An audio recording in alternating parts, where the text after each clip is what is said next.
ओम गुरुर्ब्रह्मा गुरुर्विष्णु गुरुर्देवो महेश्वरा गुरु साक्षात् परब्रह्म तस्मै श्री गुरुवे नमः।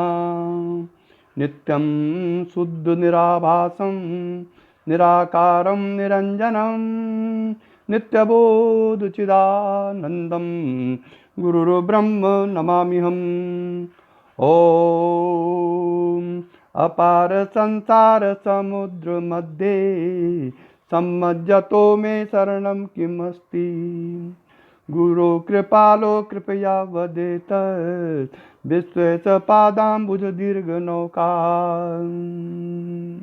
बद्धो हि कोयो विषयानुरागी कावा विमुक्तिर्विषया विरक्ति को वाति घोरो नरकस्वदेह तृष्णाक्षया स्वर्गपदं किमस्ति। को वा गुरुर्योपहितोपदेष्टा हर्षिष्यस्तु को वा गुरुभक्त एव को दीर्घरोगो भवेयेव साधु किम औषधं तस्य विचारयेव। भगवत स्वरूप सदगुरुदेव श्री देवेंद्र विज्ञानी जी महाराज के चरण कमलों में प्रणाम करते हुए इस परंपरा के सभी साधकों की साधना की उन्नति के लिए श्री गुरु चरणों में प्रार्थना करते हुए जिससे शक्तिपात में आए हुए हरास का निवारण हो सके, यही प्रार्थना श्री गुरु चरणों में करता हूँ।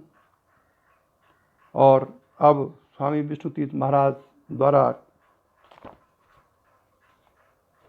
सौंदर्य लहरी की टीका जो उन्होंने की है सौंदर्य लहरी पर, उसके अनुसार प्रवचन किया जा रहा है। कल 10वें श्लोक तक हो गया था, अब 11वां श्लोक है।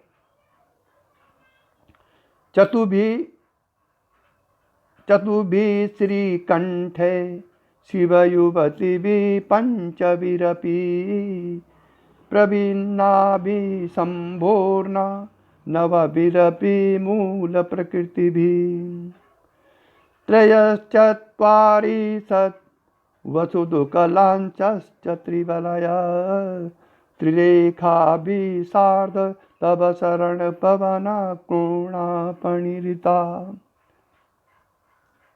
श्रीकंठ, 4 श्रीकंठ और 5 शिव युवतियाँ, इन 9 मूल प्रकृतियों से तेरे रहने के 43 त्रिकोण बनते हैं जो शंभु के बिंदु स्थान से भिन्न हैं। वे तीनों वृत्तों, सर्किल और 3 रेखाओं सहित 8 और 16 दलों से युक्त हैं। ये श्री चक्र का वर्णन इस श्लोक में किया गया है। श्री चक्र बहिर्याग है और ये बहिर्याग का वर्णन इसमें है कि श्री चक्र के बनाने के 3 भेद होते हैं, मेरु, कैलाश और भू। ये श्री चक्र बनाने का वर्णन है। ये तीनों भेदों में शक्तियों के स्थानों और पूजन विधि में अंतर है। मेरु श्री चक्र में उसका 16 नित्य कलाओं से, कैलाश प्रतीक स्वरूप श्री चक्र में उसको 8 मातृका शक्तियों से और भू के प्रतीक स्वरूप श्री चक्र में उसे 8 वसीनी देवियों से संबंधित चक्र समझा जाता है। तैत्तिरीयोपनिषद में कहा है कि पृश्नि ऋषियों ने श्री चक्र की पूजा की थी और उसकी सहायता से कुंडलिनी शक्ति का जागरण करके उसे सहस्त्रार्थ में उठाया था। तैत्तिरीयार्णक जो उपनिषद है उसमें कहा गया है कि पृश्नि ऋषियों ने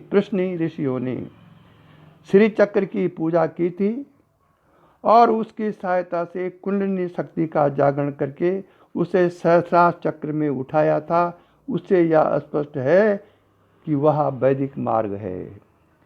इसका मतलब श्री चक्र की जो विद्या है, श्री विद्या, वो भी एक वैदिक मार्ग है, क्योंकि बहुत पुरानी विद्या है ये और उसमें पृश्नि ऋषियों ने चक्र को बनाया था उस समय।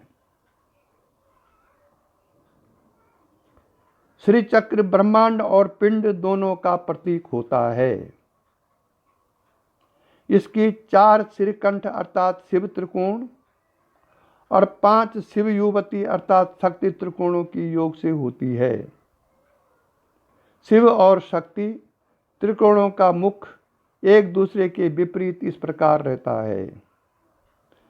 सृष्टि कर्म में 5 शक्ति त्रिकोण ऊर्ध्वमुख होते हैं और 5 शिव त्रिकोण अधोमुख, और अप्यय कर्म में शक्ति त्रिकोण अधोमुख और शिव त्रिकोण ऊर्ध्वमुख रखे जाते हैं।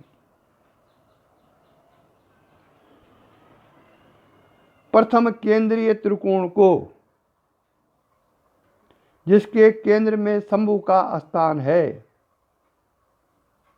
छोड़कर शेष त्रिकोणों की संख्या 42 है। इसलिए त्रयश्चत्वारिशत् पाठ ठीक है। प्रथम मध्य त्रिकोण के बाहर चारों ओर दूसरे नंबर पर 8 कोण बनते हैं, जिनको अष्टकोण कहते हैं। फिर तीसरे और चौथे स्तर पर 10-10 कोण बनते हैं, उन्हें अंतरदशार और बहिर्दशार कहते हैं। ये श्री चक्र के बारे में वर्णन कर रहे हैं शास्त्र। उनके ऊपर 14 कोण बनते हैं और चतुर्दशार कहते हैं इनको। सबका योग 1 + 8 + 10 + 10 + 14 43 होता है सबका योग। मध्य केंद्रीय बिंदु शंभु का स्थान है, जो प्रकृति स्वरूप 9 त्रिकोणों के योग से रचित पूरे चक्र से पृथक अर्थात असंग है। उक्त 43 कोणों के चक्र के बाहर प्रथम वृत्त पर अष्टदल पद्म और उसके बाहर दूसरे वृत्त पर 16 दल पद्म हैं। 16 दल पद्म 3 वृत्तियों से घिरा है। सबसे बाहर 3 रेखाओं का चतुष्कोण है, जिसे भूग्रह कहते हैं। भूग्रह के चारों भुजाएं बराबर हैं और चारों दिशाओं में 4 द्वार होते हैं। इस श्लोक में द्वारों का उल्लेख नहीं किया गया है।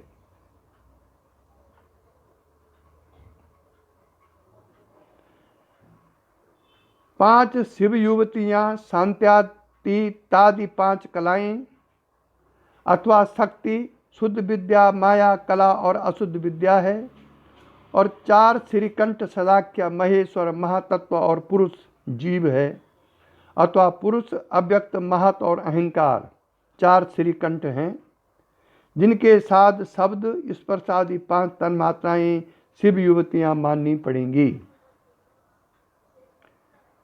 ओम। गीता में भगवान ने नवदा प्रकृति का वर्णन किया है। एक जीव भूता परा प्रकृति और अष्टधा अपरा प्रकृति। वह कर्मशा आकाश आदि से 5 तन्मात्रा और मन, बुद्धि, अहंकार से समष्टि अहंकार, महत और अव्यक्त समझना चाहिए। श्री चक्र के उपरोक्त कर्म में 9 विभाग किए जाते हैं, जिनमें बिंदु प्रथम है और मध्यस्थ त्रिकोण दूसरा इत्यादि। प्रत्येक विभाग को आवरण कहते हैं। श्री चक्र का विशेष विवरण सामने दिए हुए जो चार्ट दिया गया सौंदर्य लहरी में, वहाँ पर बनाया गया है। ये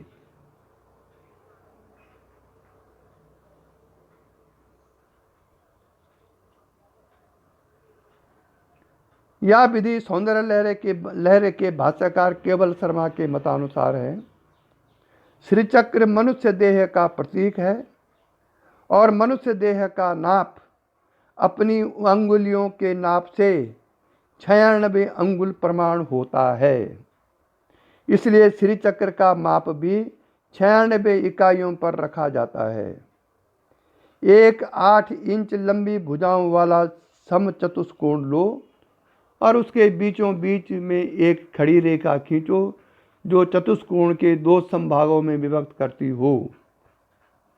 अब यहाँ से पूरा वर्णन, ये श्री चक्र की स्थापना कैसे कैसे होती है उसका पूरा वर्णन है, जो कि कहना व्यर्थ है, क्योंकि जब तक प्रैक्टिकल नहीं देखा तब तक केवल पढ़ने से इसका ये समझ में नहीं आएगा। अब है 12वां श्लोक। 12वां श्लोक में भगवती के सौंदर्य की कल्पना की गई है और इससे ऊपर जो पूजन कहा गया श्री चक्र का, वो अंत और बाह्य पूजन बताया गया है। आज्ञा चक्र के ऊपर अमृत की वर्षा करती हुई ज्योतिर्मयी भगवती का ध्यान करते समय देवी की सौंदर्य की कल्पना का वर्णन इस श्लोक में है जो मैं कह रहा हूं अब। परंतु उस सौंदर्य का, परंतु यह बैखरी वाणी का विषय नहीं है, कवियों की कल्पना के बाहर का विषय है। इसी भाव को प्रकट करने के लिए भगवत पाद कहते हैं, 12वां श्लोक है कि त्वदीयं सौंदर्या तुहि नगिरी कन्ये तुलयितुं कवीन्द्रा कल्पन्ते कथमपि विरंचि प्रवृत्तया यदा लोकोत्सुक्या मरललना यान्ति मनसा तपोर्भि दुष्प्राप्तामपि गिरिशयायुजा पदवीम। हे गिरिसुते, तेरे सौंदर्य की तुलना करने को ब्रह्मा प्रवृत्ति कवींद्र भी कुछ कुछ कल्पना किया करते हैं। तेरे सौंदर्य को देखकर स्वर्ग की अप्सराएं ध्यानस्थ हो जाती हैं और अनेक तपश्चर्या से भी कठिनता से प्राप्त होने वाली शिव सायुज्य पदवी को सहज प्राप्त कर लेती हैं। संक्षिप्त टिप्पणी। यहाँ आनंद लहरी के सौंदर्य के चिंतन से शिव सायुज्य पदवी की प्राप्ति कही गई है। साधक को अपने अधिकारानुसार बहिर्याग और अंतर्याग द्वारा भगवती को प्रसन्न करना चाहिए। बहिर्याग का फल अंतर्याग है और अंतर्याग के द्वारा शिव सायुज्य मुक्ति की प्राप्ति होती है, क्योंकि सहस्रार्थ में शिव शक्ति का ऐक्य होने पर परम पद की उपलब्धि कही गई है। हिमांचल की कन्या का वर्ण भी हिमवत स्वच्छ होना चाहिए। हिम में शीतलता रहती है और प्रकाश भी। चंद्रमा में भी शीतल प्रकाश होने के कारण उसे अमृत बरसाने वाला कहा जाता है। इसी प्रकार भगवती का स्वरूप सुधामयी ज्योति के सदृश है। अमृत को प्रकाशमान समझना चाहिए। इसीलिए श्वेता सूत्र में लिखा हुआ है, यथैव बिंबामृतयोपलिप्तम, यथैव बिंबम मृतयोपलिप्तम तेजोमयं भ्राजति तत्सुदान्तम तद्वात्मतत्त्वं प्रथमीक्ष देहि एक कृतातो भवति अभीत शोका। मिट्टी से लिपे हुए तेजोमय अमृत सदृश चमकते हुए शीतल बिंबवत आत्म तत्व को देखकर देहाभिमानी जीव ब्रह्म से एकता प्राप्त करके कृतार्थ और बीत शोक हो जाता है। ब्रह्मा सृष्टि के कर्ता है, इसलिए सर्वप्रथम कवि हैं। चारों मुखों से वेदों का गान करते हैं, इसलिए सब कवियों में श्रेष्ठ हैं। वे भी भगवती के सौंदर्य की उपमा नहीं ढूंढ सके, इसलिए अन्य कवि तो कुछ कुछ कल्पना ही किया करते हैं। यदि अप्सराओं की उपमा दी जाए तो वे भी तो भगवती के रूप को उत्सुकता से देखकर ध्यानमग्न होकर समाधिस्थ हो जाती हैं। भाव यह है कि भगवती के सौंदर्य की कल्पना करने से समाधि लग जाती है। ये इसका भाव है इस श्लोक का। अब है साहब सिद्धियों का वर्णन। सबसे पहले इसमें है काया संपत सिद्धि।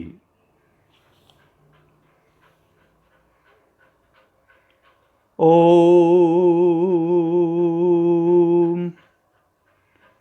अब है काया संपत सिद्धि।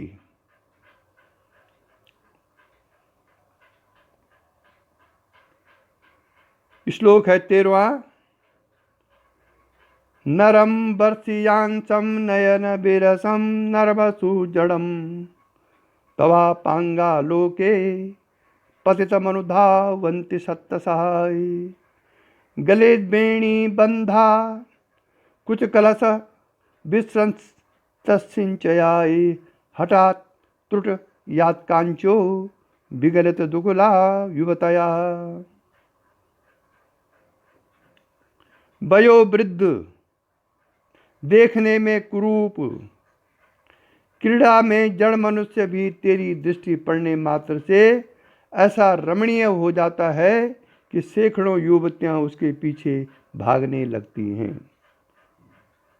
जिनकी बेणी के बंद खुल गए, कुछ कलशों पर से चोली फट गई है, जिनकी मेखला हठात टूट गई है और जिनकी साड़ी शरीर से उतरी जा रही है, यह कामकला ई की ओर संकेत है। यहाँ पर कामकला के बारे में वर्णन किया गया है। अब देखो आगे इसका रहस्य। शक्ति जागरण से काया विभूति भी प्राप्त हो सकती है, जो छठ चक्र वेद द्वारा पंच महाभूत जय होने पर होती है। काया संपत्ति सिद्धि, जिसका छठ चक्र भेद होगा और पंच महाभूत में जय जो कर सकता हो। रूप लावण्य, बल और शरीर का वज्रवत सुगठित होना काया संपत्ति कहलाता है। योग दर्शन 3:45-46। भूत जय से अणमादि सिद्धियों की प्राप्ति होती है। अणिमादि सिद्धियों का स्थान श्री चक्र का सबसे बाह्य चतुष्कोण पर दिखाया जाता है, अर्थात इन सिद्धियों का फल भी एक गौण सिद्धि है। ओम। प्रत्येक नाड़ी में अमृत का संचार होने का फल ही कार्य संपत्ति है। श्लोक 10 में प्रपंच सिंचती पद में अमृत से प्रत्येक नाड़ी का भर जाना दिखाया गया है, जिससे देह दिव्य हो जाता है। वह मनुष्य ऊर्ध्व रेता हो जाता है। उसके शरीर की ग्लैंड्स में रसोत्पादन की शक्ति इतनी बढ़ जाती है कि शरीरस्थ निर्माण शक्ति का ह्रास बंद हो जाता है। उसके स्नायुओं में जीवन शक्ति संचार करने लगती है और सातों दांतों का पुनः निर्माण होने लगता है। ज्ञानेश्वरी के 6ठे अध्याय में कुंडलिनी जागरण से शारीरिक कल्प होने की बात इन शब्दों में कही गई है। तब अवयवों की कांति की शोभा ऐसी दिखाई देती है कि मानव वह स्फटिक का ही हो अथवा संध्या काल के आकाश के रंग निकालकर उनका ही यह शरीर बनाया गया हो अथवा आत्मज्योति का लिंग ही स्वच्छ किया रखा हो इत्यादि। कुंडलिनी जब चंद्रामृत पीती है तब ऐसा शरीर हो जाता है। कृतांत भी उस देहाकृति से भय खाता है। वार्धक्य पीछे हटता है। यौवन की गांठ खुल जाती है और लुप्त हुई बाल दशा फिर प्रकट होती है इत्यादि। ये फल कुंडलिनी जागरण के बाद शक्ति भावापन स्थिति में अपने आप प्रकट होती हैं। इसी के साथ आज का प्रवचन समाप्त हुआ। यही दिव्य दृष्टि हमें दीजिए भगवान, हो कण कण में निस दिन तुम्हारे ही दर्शन। लखूं नित्य सर्वत्र मूर्ति तुम्हारी, सुनो जड़ जगत से ये नीति तुम्हारी। यही दिव्य दृष्टि हमें दीजिए भगवान, हो कण कण में निस दिन तुम्हारे ही दर्शन।